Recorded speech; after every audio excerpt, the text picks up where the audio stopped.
চাৰি ৰাজ্যত অভাৱনীয় বৃষ্টিপাত আৰু বান মহাৰাষ্ট্ৰ কেৰালাত বিভীষিকা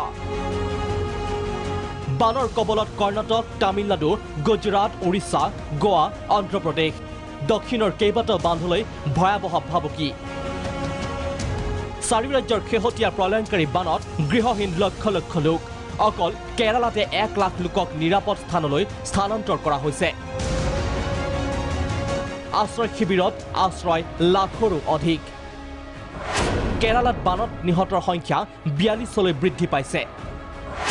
মহাৰাষ্ট্ৰৰ 5খন জিলাৰ 2 লাখ লোকে ঘৰ এৰিবলৈ বাধ্য হৈছে মহাৰাষ্ট্ৰৰ কোলহাপুৰ ছত্ৰা আৰু সাংঘলিক বানৰ কালৰূপ ধাৰণ সাংঘলিত কেইবাটাও বৃহৎ অট্টালিকাৰ প্ৰথম মহলাত ডুব গৈছে বাঢ়নি পানীত বানৰ বাবে নিজ ঘৰতো আবদ্ধ বহু পৰিয়াল ব্যাহত বিদ্যুৎ যোগান 250টাকৈ এনডিআৰএফৰ অভিযানকাৰী দলে চলাইছে উদ্ধাৰ অভিযান সেনা বায়ুসেনা আৰু নৌসেনায়ো উদ্ধাৰ অভিযান চলাইছে কৰ্ণাটকত অভাৱনীয় বৰষুণৰ বাবে নষ্ট হৈছে কেইবা লাখ হেক্টৰৰ মাটিৰ শস্য